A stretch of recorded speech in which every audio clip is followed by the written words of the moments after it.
பொன்மனச்சம்மல் புரட்சி தலைவர் எம்ஜிஆர், இதயம் புரட்சி தலைவி அம்மா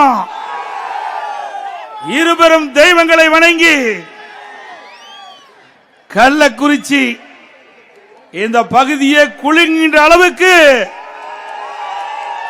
கள்ளக்குறிச்சி மாவட்டத்தில் இருக்கின்ற அத்தனை சகோதரிகளும் இங்கே குழும்பி எதிரிகளை வீழ்த்துவதற்கு புறப்பட்டு விட்டீர்கள். நடைபெறுகின்ற சட்டமன்ற தேர்தலிலே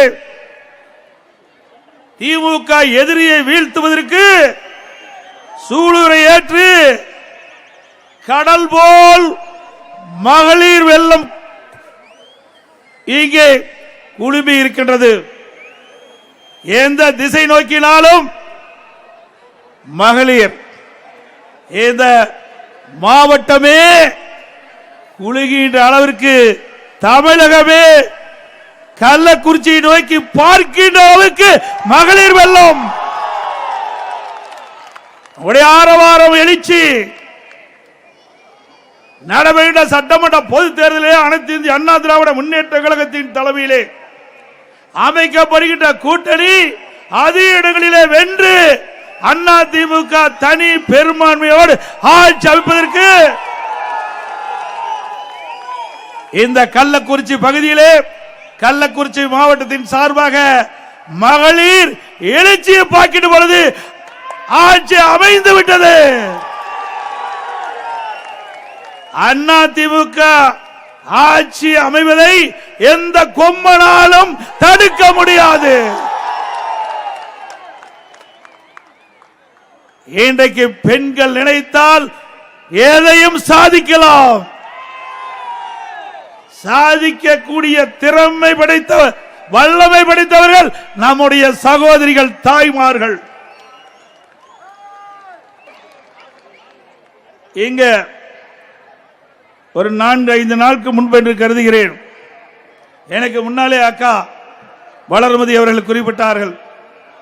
எங்கே இந்த நாட்டினுடைய முதலமைச்சர் திரு ஸ்டாலின் அவர்கள் கள்ளக்குறிச்சி மாவட்டத்திற்கு வருகிறது அவர் உரையாற்றுகின்ற பொழுது குறிப்பிட்டார், அனைத்து இந்திய அண்ணா திராவிட முன்னேற்ற கழக ஆட்சியிலே 5% தான் நிறைவேற்றப்பட்டது என்று ஒரு பொய்யான செய்தியை வெளிப்படுத்தி சென்றிருக்கின்றார்.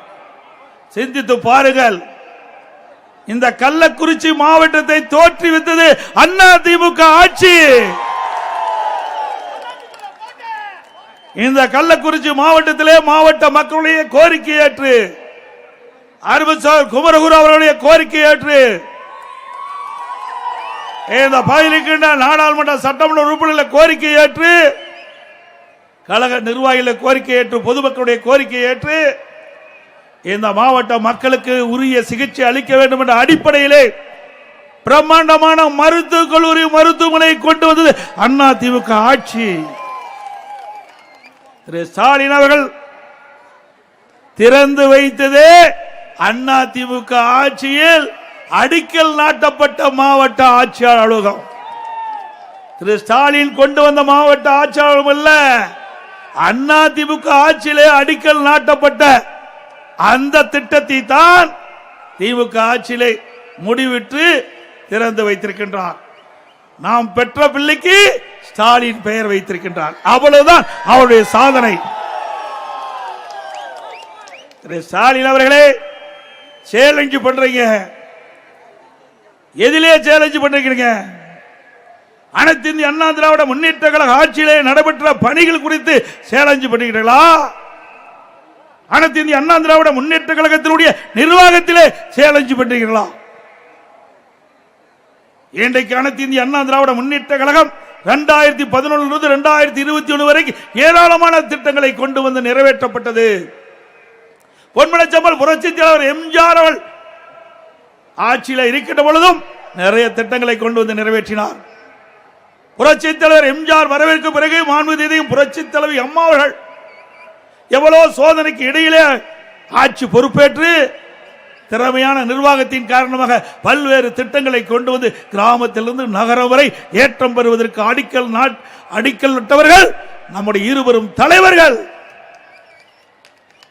உடைய ஆட்சியிலே மக்கள் என்ன நன்மை பெற்றார்கள்? இந்த மாவட்டத்திலே அனைத்து இந்திய அண்ணா திராவிட முன்னேற்ற கழகத்திலே கூட்டு குடி திட்டத்தை நாங்கள் கொண்டு வர முயற்சித்தோம், அடிக்கல் நாட்டினோம். அதையும் ரத்து செய்துதான் இந்த ஆட்சியுடைய சாதனை.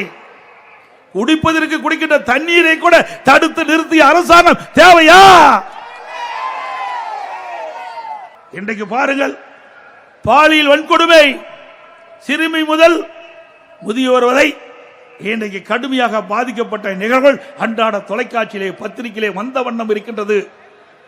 அண்ணா பல்கலைக்கழகம் அங்கே மாணவிக்கு பாலியல் கொடுமை, இன்று வரை அந்த யார் அந்த சார் கண்டுபிடிக்க முடியவில்லை. இந்த அரசாங்கத்தால் திட்டமிட்டு அவர்கள் பொய்யான ஒரு தோற்றத்தை ஏற்படுத்தி அதை மூடிய ஆதரவால் மலரும். இதில் யாரெல்லாம் ஈடுபட்டார்களோ அவர் மீது உரிய நடவடிக்கை எடுக்கப்படும்.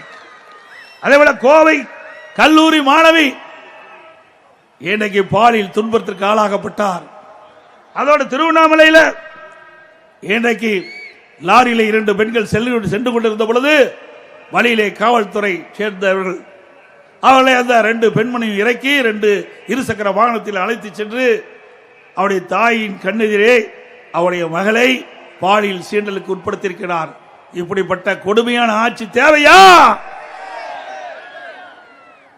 அதே போல சென்னை விருகம்பாக்கம் பெண் காவலருக்கு திருமதி கனிமொழி எம்பி அவர்கள் பொதுக்கூட்டத்திலே பாதுகாப்புக்கு சென்ற அந்த காலகட்டத்திலே சிலர் அவருக்கு பாலியல் சீண்டல் ஏற்படுத்தினார். இப்படிப்பட்ட அவலநிலை தான் இந்த ஆட்சியிலே நடைபெற்றுக் கொண்டிருக்கிறது. அதோடு அண்ணா நகர் சிறுமி பாலியல் கொடுமை, அந்த பாலியல் கொடுமையின் மூலமாக இந்த அரசு சரியான நடவடிக்கை எடுக்காத காரணத்தினாலே இன்றைக்கு உயர்நீதிமன்றம் சிபிஐ விசாரிக்க வேண்டும் என்று தீர்ப்பளித்த பிறகு அதை எதிர்த்து உச்ச நீதிமன்றம் போன அரசுதான் விடியா திமுக அரசு. உங்களுக்கு யார் விசாரித்தால் என்ன? பாதிக்கப்பட்டவர்களுக்கு நியாயம் கிடைக்க வேண்டும். அதுதான் ஒரு நியாயமான அரசாங்கம் செய்ய வேண்டிய கடமை.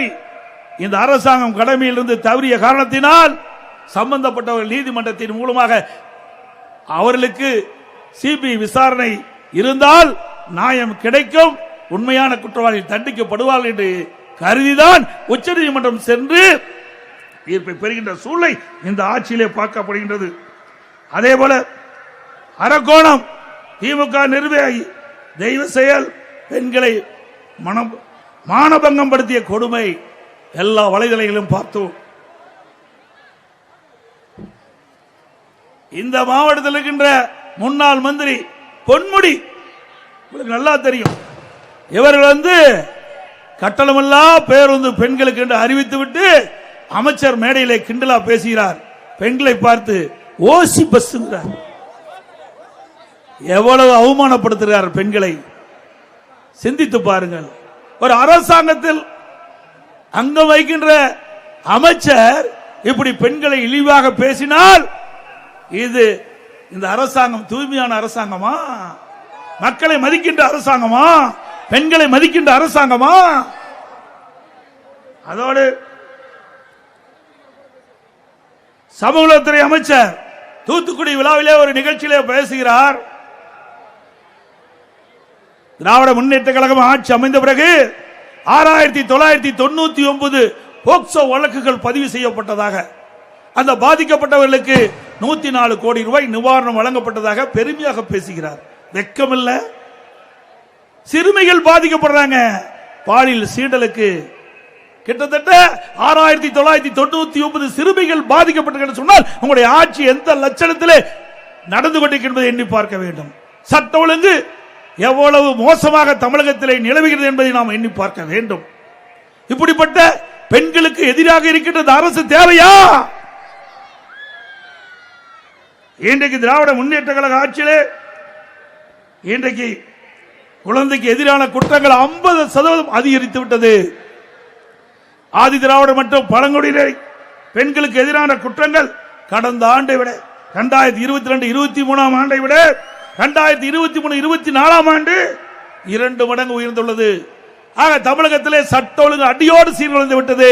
சிறுமிக்கு பாதுகாப்பு இல்ல, நம்முடைய வயதான பெண்களுக்கு பாதுகாப்பு இல்ல, ஒட்டுமொத்தமா மக்களுக்கே பாதுகாப்பு இல்லாத ஒரு அரசாங்கம் தான் திரு ஸ்டாலின் தலைமையில் இருக்கின்ற அரசாங்கம் என்பதை நாம் எண்ணி பார்க்க வேண்டும். இன்றைக்கு பயிருக்கு வேலி பாதுகாப்பாக இருக்கின்றது, மக்களுக்கு பாதுகாப்பு இருப்பது காவல்துறை. அந்த காவல்துறைக்கு இன்று வரை இந்த அரசாங்கம் யுபிஎஸ்சி அங்கே தேர்வு செய்யப்பட்ட டிஜிபி பட்டியலிலே ஒருவரை சட்ட ஒழுங்கு டிஜிபியாக நியமிக்க முடியாத ஒரு அவலநிலை இந்த ஆட்சியிலே பார்க்கப்படுகிறது. சட்ட ஒழுங்கு டிஜிபி இருந்தால்தான் இந்த மாதிரி கொடுமைகள் நிகழாமல் இருப்பதற்கு அவள் நடவடிக்கை எடுப்பார்கள். நிரந்தர டிஜிபி இல்லாத காரணத்தினாலே தலையில்லாத முண்டமாக இன்றைக்கு தமிழகம் காட்சி அளித்துக் கொண்டிருக்கின்றது. இன்றைக்கு எப்படிப்பட்ட ஒரு மோசமான ஆட்சி தொடர வேண்டுமா? அது மட்டுமல்ல, நம்முடைய சகோதரிகள் தாய்மார்கள் சாலையிலே அவர்கள் நகை அணிந்து நடந்து சென்றால் பின்னாலேயே இருசக்கர வாகனத்தில் வருகின்றவர்கள் அந்த செயினை பறித்துக் கொண்டு செல்கின்ற காட்சி தொலைக்காட்சியிலே பார்க்கின்றோம். இன்னைக்கு அந்த அளவுக்கு ஒரு மோசமான சூழ்நிலை தமிழகத்தில் நிலவிக் கொண்டிருக்கின்றது. தனியாக வசிக்கின்ற நம்முடைய முதியோர்களுக்கு பாதுகாப்பு இல்லை.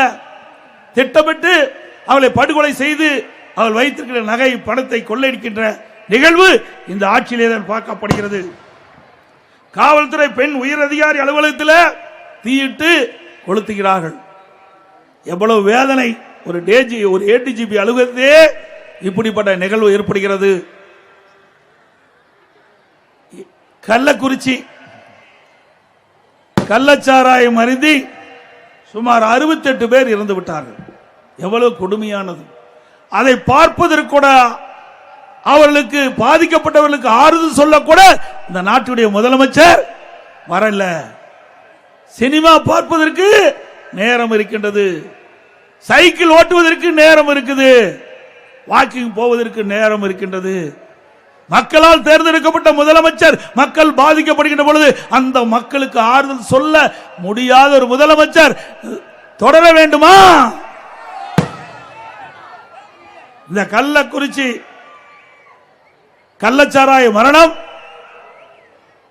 3 பேர் முதலில் இறக்கின்றார்கள். மாலையிலே மாவட்ட ஆட்சித்தலைவர், இந்த மாவட்டத்தினுடைய கண்காணிப்பாளர், இந்த மாவட்டத்தில் இருக்கின்ற ஒரு சட்டமன்ற உறுப்பினர் 3 பேரும் இணைந்து அந்த மாவட்ட ஆட்சியர் அந்த நிகழ்ச்சியிலே பத்திரிகையாளருக்கு தொலைக்காட்சிக்கு பேட்டி கொடுக்கிறார். அப்பொழுது மாவட்ட ஆட்சித்தலைவர் சொல்கிறார், பல்வேறு காரணங்களினால் இந்த 3 பேர் இறந்து விட்டார்கள் என்று சொல்லுகிறார். ஆனால் அவர்கள் 3 பேரும் கள்ளச்சாராயம் அருந்திதான் இறந்து விட்டார்கள். அந்த உண்மையை சொல்லி இருந்தால் இந்த நிகழ்வு ஏற்பட்டிருக்காது. அடுத்த நாள் அவருடைய 3 பேர் துக்கத்திற்கு அவருடைய உற்றார் உறவினர்கள் நண்பர்கள் வந்து அதே கள்ளச்சாராயத்தை அருந்திய காரணத்தினால் கிட்டத்தட்ட 65 பேர் இறந்து விட்டார்கள். இதற்கு காரணம் இந்த மாவட்ட ஆட்சியாளர்களும் மாவட்ட காவல்துறை கண்காணிப்பாளர், இந்த மாவட்டத்தைச் சேர்ந்த ஒரு சட்டமன்ற உறுப்பினர். இவர்கள் உண்மையே நடந்த சம்பவத்தை தெரிவிக்கப்பட்டிருந்தால் மக்கள் எச்சரிக்கையோடு இருந்திருப்பார்கள். ஆனால் இந்த ஆட்சிக்கு கெட்ட பெயர் வரக்கூடாது என்று மாவட்ட ஆட்சிகள் தவறான செய்தியை ஊடகத்தின் வாயிலாக பத்திரிகையின் வாயிலாக தெரிவித்ததின் விளைவு இன்றைக்கு 68 பேர் நாம் இழந்து நிற்கின்றோம். இதற்கு முழு பொறுப்பு ஸ்டாலின் அரசாங்கம் தான் ஏற்றுக்கொள்ள வேண்டும். அது மட்டுமல்ல, இதிலே சம்பந்தப்பட்டவர்கள் யார்? திராவிட முன்னேற்ற கழகத்துக்கு ஆதரவானவர்கள் தான் இந்த கள்ளச்சாராயத்தை விற்பனை செய்தவர்கள். அப்படி இருக்கின்ற பொழுது இந்த கள்ளச்சாராயத்தை எப்படி தடுக்க முடியும்? எங்களுடைய சட்டமன்ற உறுப்பினர் அருமைச்சவர் செந்தில்குமார் அவர்கள் சட்டமன்றத்தில் கவன ஈர்ப்பு தீர்மானத்தை கொண்டு வந்து இங்கே கள்ளக்குறிச்சி சட்டமன்ற தொகுதி முழுவதும் கள்ளச்சாராய விற்பனை அமோகமாக விற்றுக் கொண்டிருக்கின்றது. இதை தடுத்து நிறுத்த வேண்டும். இதை தடுத்து நிறுத்தாவிட்டால் விலை மதிக்க முடியாத உயிரை நாம் இழந்து விடுவோம் என்று கவன ஈர்ப்பு தீர்மானத்தில் கொண்டு வந்தார். ஆனால் இந்த அரசாங்கம் செவிசாய்க்காத காரணத்தினாலே, சட்டமன்றத்தில் இந்த கவன ஈர்ப்பை எடுக்காத காரணத்தினாலே இன்றைக்கு இவ்வளவு உயிர்களை இழந்து இருக்கின்றோம். இதுக்கு முழு பொறுப்பு ஸ்டாலினுடைய அரசாங்கம். அதோட திருமதி கனிமொழி அவர்கள் குறிப்பிட்டார்கள், இன்றைக்கு தமிழகத்திலே டாஸ்மாக் கடை அதிகமாக இருக்கின்ற காரணத்தினாலே அவர்கள் எதிர்க்கட்சியாக இருக்கின்ற பொழுது, அதிமுக ஆளுங்கட்சியாக இருக்கின்ற பொழுது திருமதி கனிமொழி அவர்கள் குறிப்பிடுகிறார், டாஸ்மாகிலே தமிழ்நாட்டிலே திறந்திருக்கின்ற காரணத்தினால்தான் இளம் விதவைகள் அதிகமாக இருப்பதாக சொன்னார்கள். இப்பொழுது என்ன நிலைமை? எத்தனை கடைகளை நீங்கள் திறந்திருக்கிறீர்கள்? எவ்வளவு சகோதரிகள் இன்றைக்கு இளம் விதைகளாக இருந்து கொண்டிருக்கின்றார்கள். ஆளுங்கட்சி வருவதற்கு முன்பு எதிர்கட்சியாக இருக்கின்ற ஒரு நிலைப்பாடு, ஆளுங்கட்சியா வந்த ஒரு நிலைப்பாடு. ஆக இதுதான் திராவிட முன்னேற்றக்கூடிய இரட்டை வேடம். அதோடு இன்றைக்கு 100 நாள் வேலை திட்டம் நம்முடைய கிராமத்தில் இருக்கின்ற பெண் ஊழியர்கள் அந்த பணியில் ஈடுபடுத்தப்படுகிறார்கள். அனைத்து இந்திய அண்ணா திராவிட முன்னேற்ற கழக தேர்தல் அறிக்கையிலே நாங்கள் குறிப்பிட்டோம், அண்ணா திமுக ஆட்சிக்கு வந்தா 100 நாள் வேலை திட்டத்தை 150 நாளாக உயர்த்தப்படும் என்று தெரிவித்தோம். ஆனால் நாங்கள் வெற்றி வாய்ப்பை இழந்து விட்டோம். திராவிட முன்னேற்ற கழகம் ஆட்சிக்கு வந்தது. திராவிட முன்னேற்ற கழக தேர்தல் அறிக்கையிலே குறிப்பிட்டிருந்தார்கள், திராவிட முன்னேற்ற கழகம் ஆட்சியிலே அமர்ந்தவுடன் அந்த 100 நாள் வேலை திட்டத்தை 150 நாளாக உயர்த்துவோம் சொன்னாங்க. உயர்த்தினாங்களா? ஆனால் அனைத்து இந்திய அண்ணா திராவிட முன்னேற்ற கழகம் எதிர்கட்சியாக இருந்தாலும் சரி, ஆளுங்கட்சியாக இருந்தாலும் சரி, மக்களுடைய பிரச்சனை தீர்ப்பதற்கு எப்பொழுதும் தயாராக இருந்து கொண்டிருந்தது, முன்னிலை வைத்துக் கொண்டிருந்தது. அந்த அடிப்படையிலே அனைத்து இந்திய அண்ணா திராவிட முன்னேற்ற கழகம் மத்திய அரசோடு தொடர்பு கொண்டு தொடர்ந்து அழுத்தம் கொடுத்தோம். 100 நாள் வேலை திட்டத்தை 150 நாளாக உயர்த்த வேண்டும் என்று தொடர்ந்து அழுத்தம் கொடுத்த காரணத்தினாலே மத்திய அரசாங்கம் இன்றைய தினம் 100 நாள் வேலை திட்டத்தை 125 நாளாக உயர்த்தியிருக்கின்றது. சம்பளத்தையும் உயர்த்தியது. அது பொறுத்துக் கொள்ள முடியாத திரு ஸ்டாலின் அரசாங்கம், திமுக கூட்டணி அங்கமைக்கின்ற கட்சிகள் திட்டமிட்டு தாங்கள் கொடுக்கப்பட்ட வாக்குறுதியை நிறைவேற்ற முடியவில்லை. இருந்தாலும் அனைத்து இந்திய அண்ணா திராவிட முன்னேற்ற கழகம் மத்தியிலே தொடர்ந்து அழுத்தம் கொடுத்த காரணத்தினாலே மத்திய அரசாங்கம் இசைவளித்திருக்கின்றது. முதற்கட்டமாக 125 நாட்கள் வேலை கொடுப்பதாக அறிவித்திருக்கின்றார்கள். அதனால ஒரு திட்டத்தை வகுத்தார்கள். இந்த திட்டம் ரத்து செய்யப்படும் என்ற ஒரு தவறான அவதூறான பொய் பிரச்சாரத்தை அங்காங்கே ஆர்ப்பாட்டத்தின் மூலமாக கூட்டத்தின் வாயிலாக தெரிவித்தார்கள். இப்பொழுது இந்த கூட்டத்தின் வாயிலாக நாங்கள் தெரிவிக்கின்றோம், 100 நாள் வேலை திட்டம் 125 நாட்களாக உயர்த்தப்பட்டு இது உறுதியான நிலைப்பாடு. எந்த காலகட்டத்திலும் இந்த 125 நாள் வேலை திட்டம் ரத்தாகாது.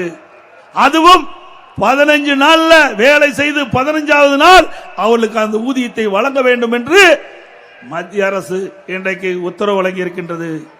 மீண்டும் அனைத்து இந்திய அண்ணா திராவிட முன்னேற்ற கழக ஆட்சி நடைபெறுகின்ற சட்டமன்ற தேர்தலில் வெற்றி பெற்று ஆட்சி அமைந்தவுடன் 125 நாளை 150 நாளாக உயர்த்தப்படும்.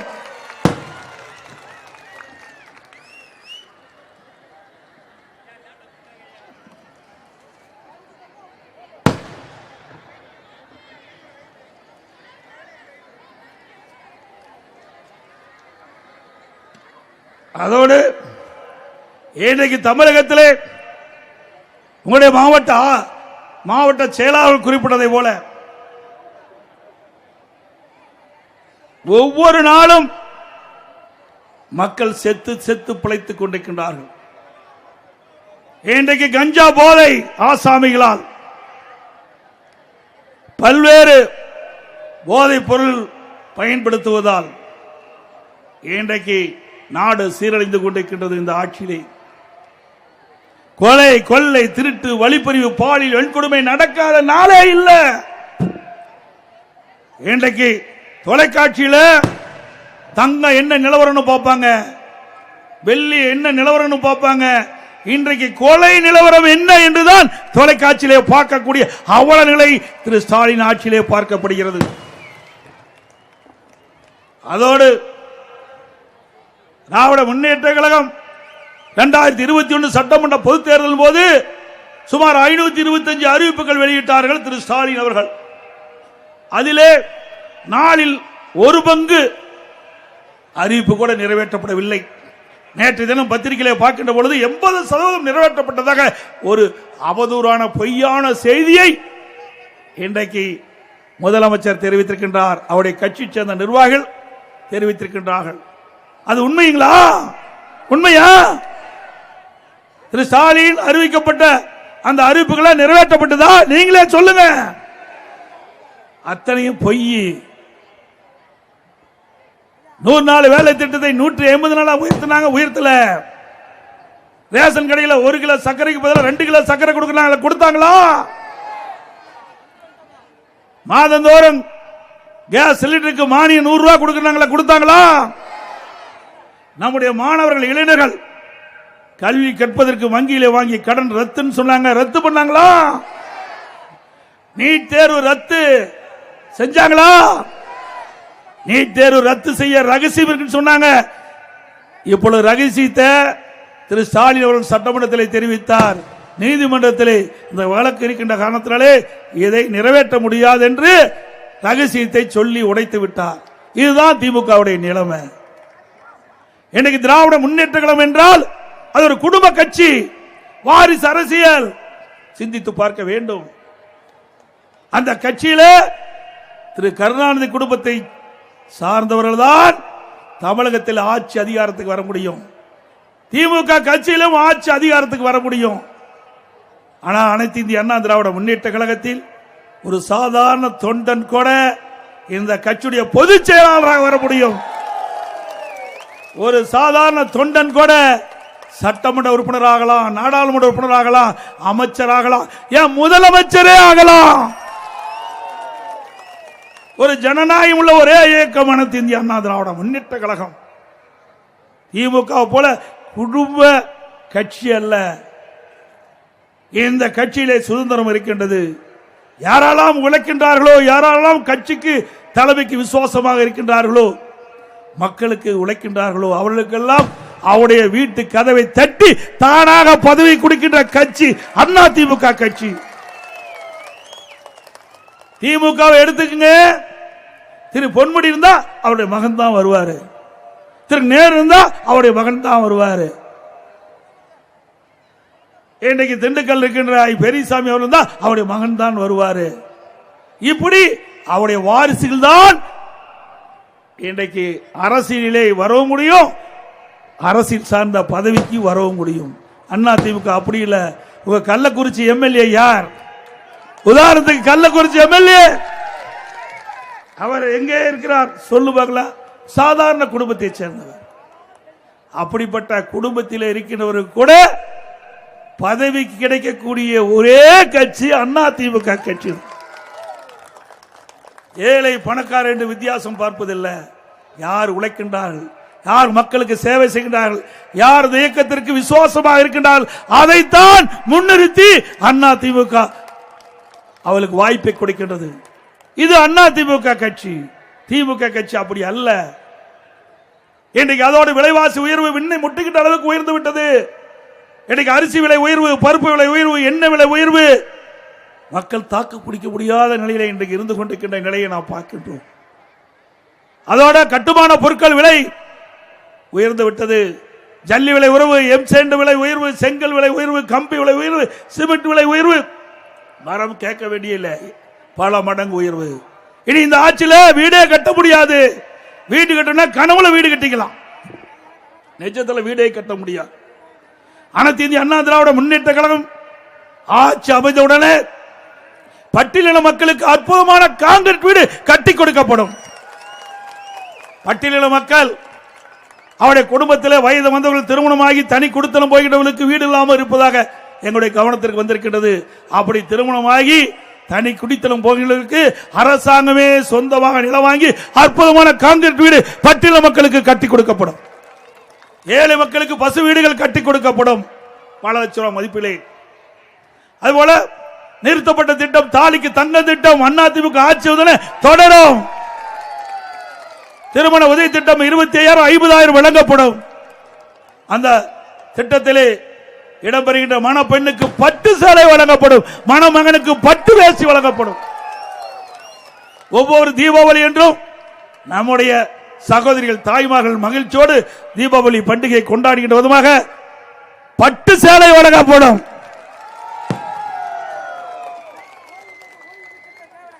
அதோட அனைத்து இந்திய அண்ணா திராவிட முன்னேற்ற கழகம் ஆட்சியிலே பெண்களுக்கு முன்னுரிமை வழங்கப்படும். கிராமத்திலிருந்து நகரம் வரை இருக்கின்ற பெண்களுக்கு சுயமாக தொழில் தொடங்கக்கூடிய சூழலை உருவாக்கி தரப்படும். எல்லா மாவட்டங்களிலும் பெண்களுக்கு வேலைவாய்ப்பை உருவாக்கின்ற விதமாக தொழிற்சாலைகள் அமைத்துக் கொடுக்கப்படும். மாணவ சமுதாயம் வளர வேண்டும், இளைஞர்களுக்கு வேலைவாய்ப்பு கிடைக்க வேண்டும் என்ற அடிப்படையிலே தொழில் சிறக்க தொழிற்சாலைகள் அதிகமாக திறக்கப்படும். அதனால் படித்த இளைஞர்களுக்கு வேலைவாய்ப்பு கிடைக்கும். இதெல்லாம் அனைத்து இந்திய அண்ணா திராவிட முன்னேற்ற கழகம் ஆட்சி வளர்ந்தவுடன் இவ்வளவு திட்டங்களையும் நாங்கள் நிறைவேற்றி கொடுப்போம் என்பதை நேரத்தில் தெரிவிக்க விரும்புகின்றேன். அதே போல திராவிட முன்னேற்ற கழகம் எதிர்க்கட்சியாக இருக்கின்ற பொழுது நாங்கள் பொங்கல் பரிசு கொடுத்தோம்.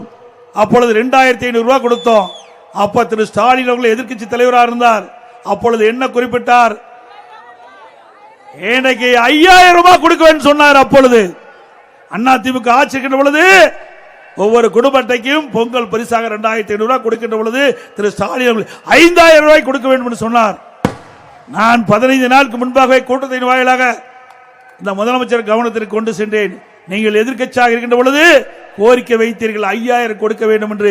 இப்பொழுது முதலமைச்சராக இருக்கின்றீர்கள். நீங்கள் வைத்த கோரிக்கையின் அடிப்படை எல்லா குடும்ப அட்டைக்கும் 5000 ரூபாய் கொடுக்க வேண்டும் என்று தெரிவித்தோம். ஆனா 3000 தான் கொடுத்திருக்கிறார். 3 வருஷமா எதுவுமே கொடுக்கல. இப்பொழுதுதான் கொடுத்திருக்கிறார். ஆக அது மட்டுமல்ல, லேப்டாப் நம்முடைய அரசு பள்ளியில் படிக்கின்ற மாணவர்களுக்கு மாண்புமிகு புரட்சித் தலைவி அம்மா அவர்கள் விஞ்ஞான கல்வி கிடைக்க வேண்டும், அறிவுபூர்வமான கல்வி நம்முடைய மாணவர் சமுதாயம் கிடைக்க வேண்டும். பெரும்பாலும் அரசு பள்ளியில் படிக்கின்ற மாணவர்கள் ஏழை குடும்பத்தைச் சேர்ந்தவர்கள், நடுத்தர குடும்பத்தைச் சேர்ந்தவர்கள். அவர்கள் 12000 ரூபாய் செலவழித்து மடிக்கணினி வாங்க முடியாத சூழ்நிலையில் இருக்கின்ற அடித்தட்டிலே வாழ்கின்ற நம்முடைய குழந்தைகளுக்கு அறிவுபூர்வமான கல்வி கிடைக்க மடிக்கணினி திட்டத்தை கொண்டு வந்து தமிழகத்திலே 10 ஆண்டு காலத்தில் 52,35,000 மாணவ மாணவிகளுக்கு மடிக்கணினி கொடுத்து சாதனை படைத்த அரசாங்கம் சுமார் 7300 கோடி ரூபாய் இதற்காக செலவழித்தோம். இந்த ஆட்சி பொறுப்பேற்ற பிறகு தொடர்ந்து வலியுறுத்தினோம்.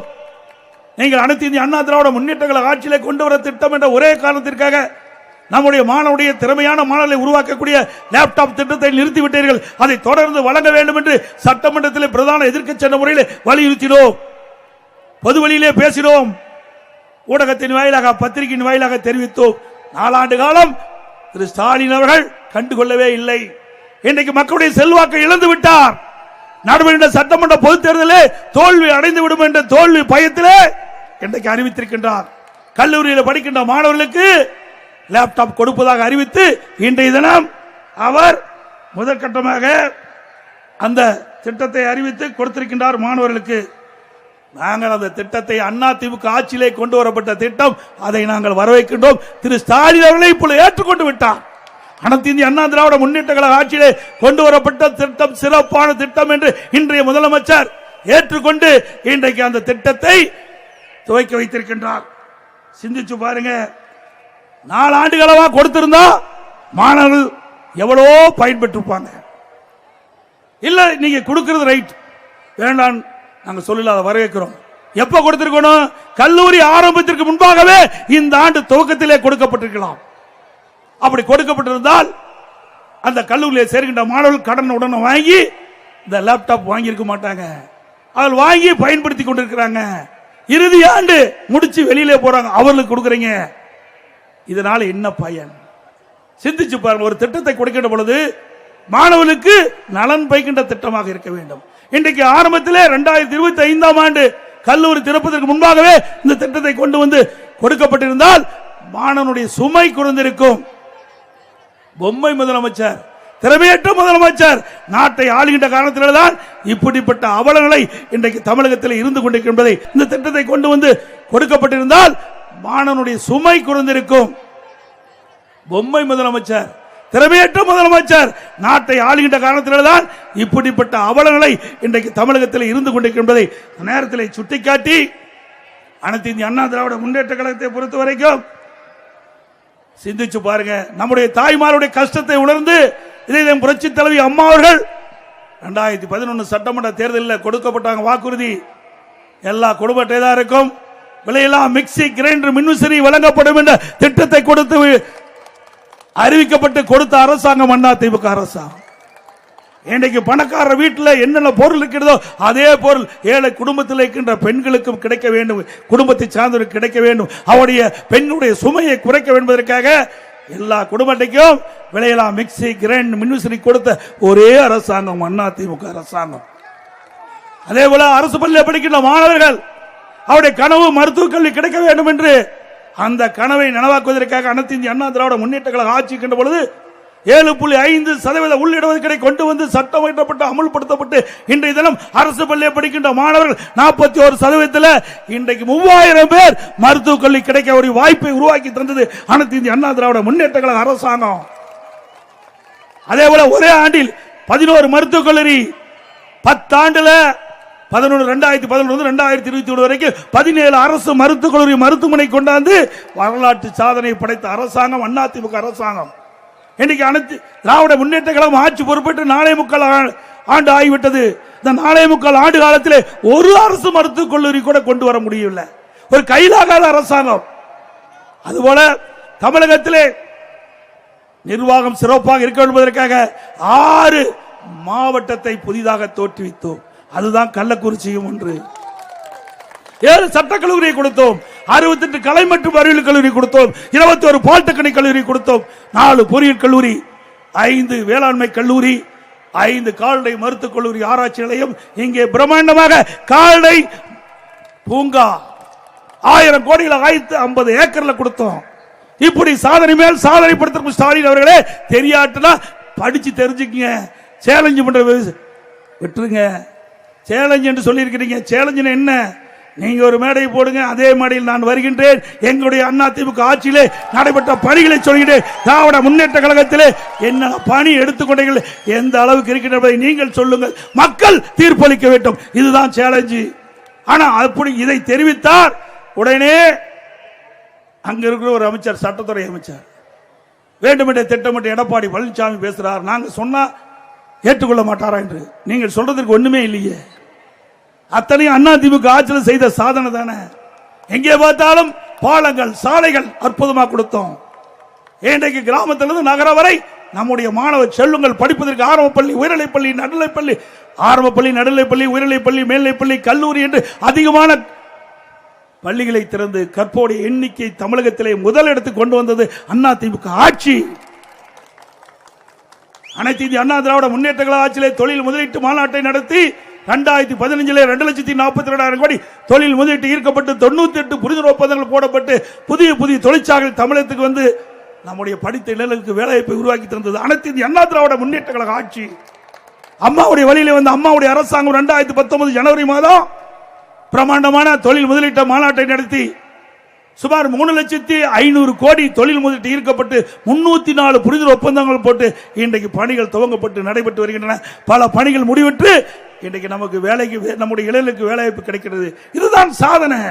இன்னைக்கு திராவிட முன்னேற்ற கழக ஆட்சி அமைந்த பிறகு இந்த 4.25 ஆண்டு காலத்தில் எப்பொழுது பார்த்தாலும் திரு ஸ்டாலின் சொல்லுகிறார், தொழில்துறை அமைச்சர் சொல்றார், திராவிட முன்னேற்ற கழகத்தில் நிறைய தொழிற்சாலைகளை கொண்டு வந்தோம் என்று வெள்ளை அறிக்கை கொடுங்க. அது கேட்டா வெள்ளை அதை சொல்லுங்கள், எத்தனை பேருக்கு வேலைவாய்ப்பு கிடைக்குது என்று சொல்லுங்கள். மக்கள் கேட்கிறார்கள், கேட்டா பதிலே இல்ல. இப்படிப்பட்ட ஆட்சி தொடர வேண்டுமா?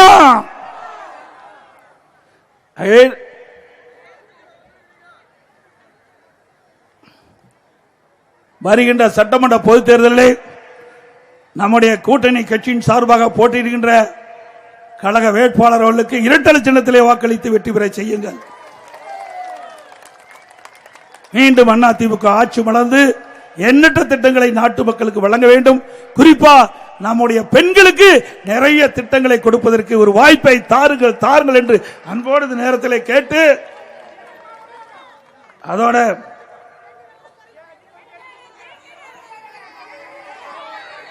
மக்களை காப்போம், தமிழகத்தை மீட்போம். மக்களை தமிழகத்தை மக்களை தமிழகத்தை மக்களை தமிழகத்தை ஸ்டாலின் மாடல் அரசு, ஃபெயிலியர் மாடல் அரசு. Bye bye Stalin.